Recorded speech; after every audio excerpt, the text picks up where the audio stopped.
Good morning, students. Welcome you all to my YouTube channel PEC Academy Kurukshetra. My dear students, today I am here to deliver lecture number 7 of chapter 12 electricity. बड़ा ही important lecture है, जैसा कि मैं पहले भी discuss कर चुका हूँ. The whole chapter of class 10 chapter 12 electricity is to be divided into 10 lectures. 6 lectures already मैं आपके साथ शेयर कर चुका हूँ और उसका वीडियो भी मैंने अपलोड कर दिया है. If you want to see the all the 6 lectures, then you have to go to my YouTube channel PEC Academy Kurukshetra, and from there you can see and learn after downloading the video and how we have to attempt these types of questions. Now this is lecture number 7, बड़ा ही important है, and which consists of 3 questions, जिसमें से एक question definitely ask किया जा सकता है आपके बोर्ड के एग्जाम में. That's why I am here making the video of this lecture, and as early as possible I will upload this video on my YouTube channel PEC Academy Kurukshetra. So from there you can download the video and see and learn how we have to attempt these types of questions if it will asked by the examiner in your final exam. Now start करते हैं आज के इस lecture number 7 को. The question is on my back screen, आप देख पा रहे हैं. चलिए स्टार्ट करते हैं. Question number 1, will current flow more easily through a thick wire और a thin wire of the same material when connected to the same source y. मैं दोबारा रिपीट कर रहा हूं इस क्वेश्चन नंबर 1 को. will current flow more easily through a thick wire or a thin wire of the same material when connected to the same source and y. वो कह रहा है कि आपके पास 2 वायर है इस क्वेश्चन में, और एक है थिक वायर मीन्स मोटी वायर है जिसका एरिया ऑफ क्रॉस सेक्शन ज़्यादा है, और एक है थिन वायर बारीक वायर पतली वायर जिसको हम कह रहे हैं जिसका एरिया ऑफ क्रॉस सेक्शन कम है. तो बताओ कि किसके अंदर से करंट जो है ईजिली चलेगा और ज़्यादा चलेगा. दोबारा सुने, वो कह रहा है कि आपके पास 2 वायर है. एक थिक वायर है मीन्स मोटी वायर है जिसका एरिया ऑफ क्रॉस सेक्शन ज़्यादा है, और दूसरी वायर आपके पास पतली है थिन है जिसका एरिया ऑफ क्रॉस सेक्शन कम है. तो बताएं कि किस वायर से जो करंट है वो ईजिली फ्लो करेगा. तो माय डियर स्टूडेंट्स, मैंने आपको डिस्कस किया था कि लेक्चर नंबर 5 में कि जो रेजिस्टेंस ऑफ द वायर होता है that is inversely proportional to the area of cross section of the wire. क्या बताया मैंने कि जो रेजिस्टेंस होता है वायर का that will be inversely proportional to the area of cross section of the wire. जितना ज़्यादा वायर का एरिया ऑफ क्रॉस सेक्शन होगा उतना ही कम उसका रेजिस्टेंस होगा. तो अगर आपके पास 2 वायर है, एक आपके पास थिक वायर है और दूसरी आपके पास थिन वायर है, तो अगर हम एरिया ऑफ क्रॉस सेक्शन की बात करें तो इसका एरिया ऑफ क्रॉस सेक्शन ज़्यादा है और थिन वायर का एरिया ऑफ क्रॉस सेक्शन बहुत कम है. So as per formula resistance is inversely proportional to area of cross section. तो थिक वायर का जो रेजिस्टेंस होगा वो कम होगा और थिन वायर का जो रेजिस्टेंस है वो ज़्यादा होगा. अगर थिक वायर का रेजिस्टेंस कम है it means the current will flow more easily through a thick wire then that of the thin wire. तो answer is the current will flow, the current will flow more easily through a thick wire than that of the thin wire, than that of the thin wire. This is because the area of cross section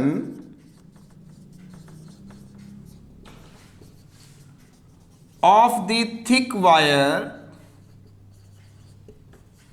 is large as compared to the area of cross section of the thin wire. So current will flow more easily through a thick wire. दोबारा सुने, 2 wire है आपके पास, एक है thick wire दूसरी है thin wire. उसका question है कि किस में से करंट बड़ी आसानी से चलेगा। तो माय डियर स्टूडेंट्स, अगर हम थिक वायर की बात करें, थिक वायर मीन्स मोटी वायर, तो उसका एरिया ऑफ क्रॉस सेक्शन ज़्यादा है। थिन वायर मीन्स पतली वायर, उसका एरिया ऑफ क्रॉस सेक्शन कम है। अगर एरिया ऑफ क्रॉस सेक्शन ज़्यादा है तो रेजिस्टेंस कम होगा। As per formula R is inversely proportional to area of cross section of the wire. अगर एरिया ऑफ क्रॉस सेक्शन कम है तो रेजिस्टेंस ज़्यादा होगा। अब जैसा कि थिक वायर का एरिया ऑफ क्रॉस सेक्शन ज़्यादा है तो इसका रेजिस्टेंस कम है। तो अगर रेजिस्टेंस कम है तो it means obstructions to the flow of current कम होगा। It means the current will flow more easily through a thick wire. So this is the answer of the first question. चलिए सेकंड क्वेश्चन पे आते हैं। बड़ा ही important question था ये, 2 मार्क्स का ये क्वेश्चन आपके बोर्ड के एग्जाम में पूछा जा सकता है। Now we will come to the second question. Second question is also very important, बड़े ध्यान से देखिएगा। एंड द क्वेश्चन इज, मैं यहाँ पर रीड आउट कर रहा हूँ, फोकस कीजिएगा बोर्ड के ऊपर, बड़ा ही इंपॉर्टेंट ये क्वेश्चन है। The question is, let the resistance of an electrical component, कोई भी एक इलेक्ट्रिकल कंपोनेंट हम ले लेते हैं, से इलेक्ट्रिक ट्यूब की मैं बात कर लेता हूँ, से इलेक्ट्रिक ट्यूब, इलेक्ट्रिक ट्यूब।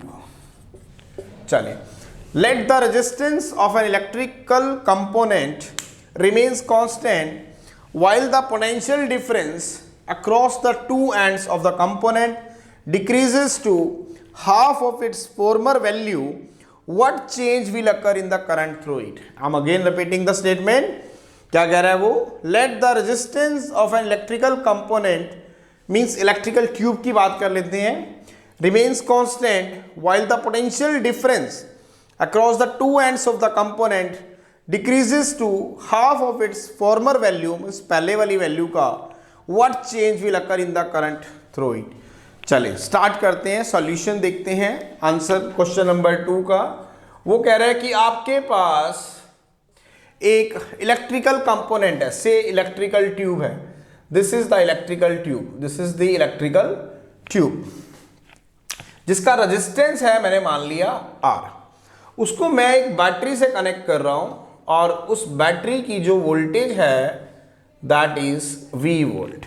क्या कहा मैंने?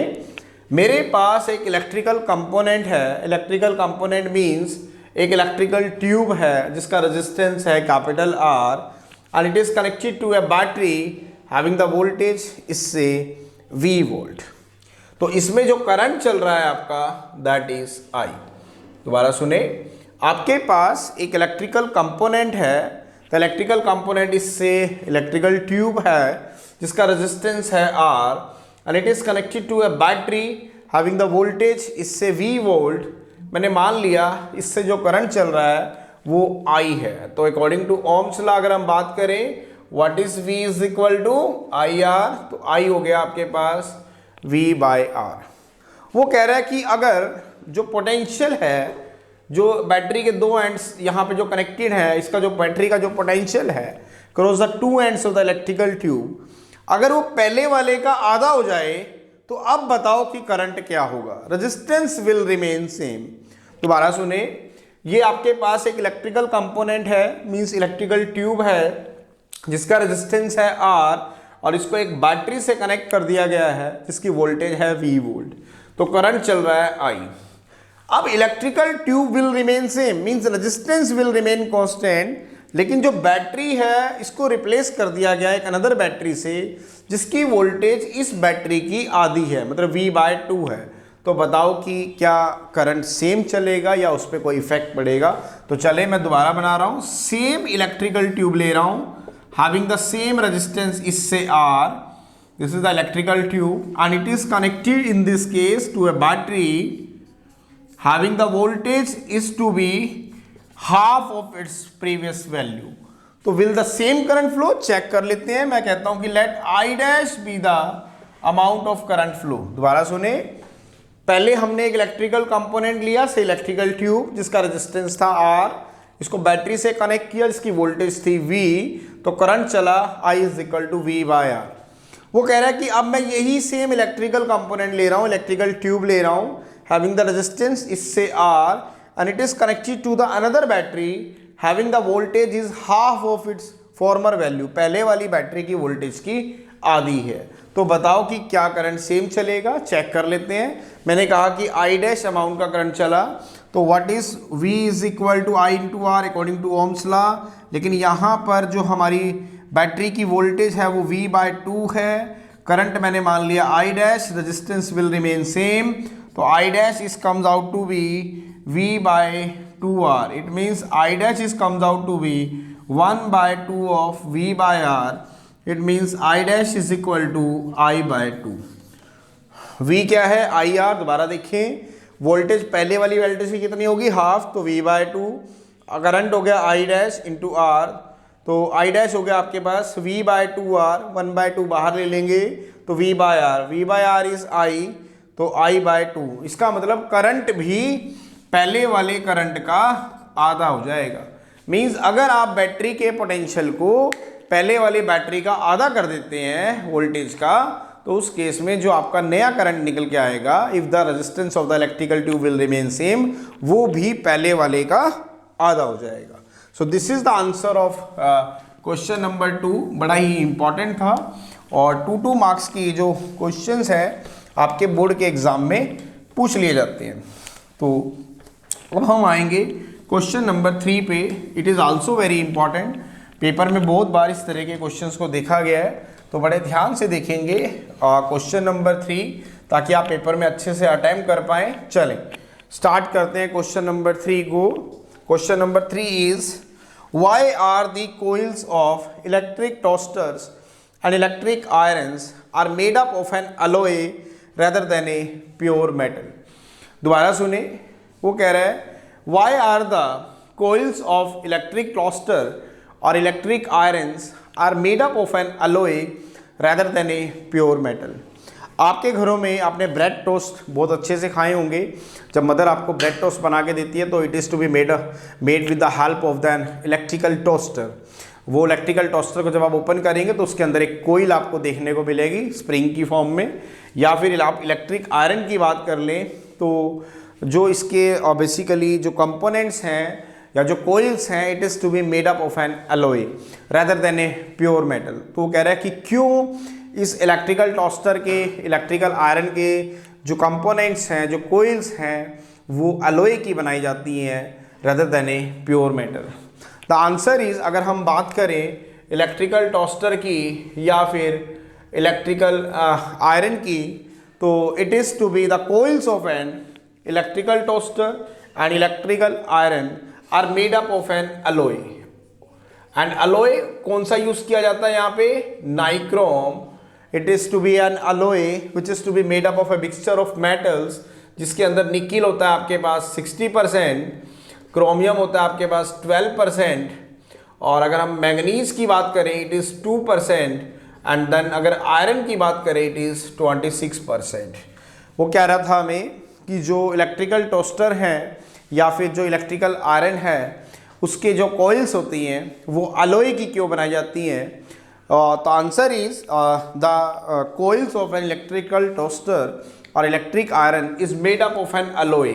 अलॉय मीन्स नाइक्रोम की बनाई जाती हैं, जिसके अंदर हम 4 जो डिफरेंट कंस्टेंट्स लेते हैं मेटल्स के। निकिल उसमें 60% रहता है, क्रोमियम 12%, मैग्नीज 2% और आयरन हो गया आपका 26%। टोटल बन गया 100%। तो it is to be made up of an alloy rather than of its constant metals.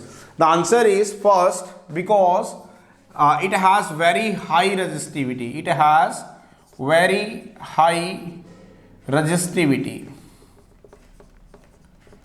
than that of its constant metals like nickel, chromium, manganese and iron. पहला answer, alloy की क्यों बनाए जाते हैं, क्योंकि इसकी जो रजिस्टिविटी होती है अलॉय की वो बहुत ज़्यादा होती है as compare to its constant metals की। अगर हम बात करें निकिल, क्रोमियम, मैग्नीज और आयरन से, अब जितनी ज़्यादा रजिस्टिविटी होगी मींस उतना ही ज़्यादा रेजिस्टेंस होगा। जितना ज़्यादा रेजिस्टेंस होगा, जब करंट उसमें से पास होगा उतनी ही ज़्यादा हीट प्रोड्यूस होगी और आपके जो टोस्ट हैं वो बहुत ही क्रिस्पी और अच्छे से बन पाएंगे। Second, it has high melting point. High melting point. अगर हम बात करें अलॉय की, तो ये जो कोइल्स होती हैं जो ये अलॉय की बनाई जाती हैं, वो इसलिए भी बनाई जाती हैं क्योंकि जब हीट प्रोड्यूस होगी तो मेल्ट होने का खतरा रहेगा। तो इनके जो जब अलॉय की हम बनाते हैं तो अलॉय के जो मेल्टिंग पॉइंट है वो बहुत हाई होते हैं, जिससे वो वायर जो है वो इजीली मेल्ट नहीं हो सकती। तो it has very high melting point. अगर हम थर्ड पॉइंट की बात करें कि क्यों ये अलॉय के बनाए जाते हैं, पहला, it has very high resistivity, second, it has very high melting point, and third one is it does not oxidise. It does not oxidize. Oxidize means that is burn, कि वायर नहीं जलती, because when it is red hot at 800 degree Celsius. तीसरा है कि क्यों alloy के बनाए जाते हैं। पहला मैंने आपको बताया क्योंकि इनकी बहुत हाई रेजिस्टिविटी होती है as compare to its constant metals, nickel, chromium, manganese and iron. High resistivity means high resistance, high resistance means more heat will be produce. तो आपका पर्पस पूरा हो गया क्योंकि हमें इससे हीट प्रोड्यूस करनी थी ताकि आपके जो कुकिंग मटेरियल्स है वो बहुत अच्छे से तैयार हो जाए। बहुत हाई मेल्टिंग पॉइंट होता है क्योंकि जब हीट प्रोड्यूस होगी तो वायर के मेल्ट होने का, कोइल के मेल्ट होने का खतरा रहेगा।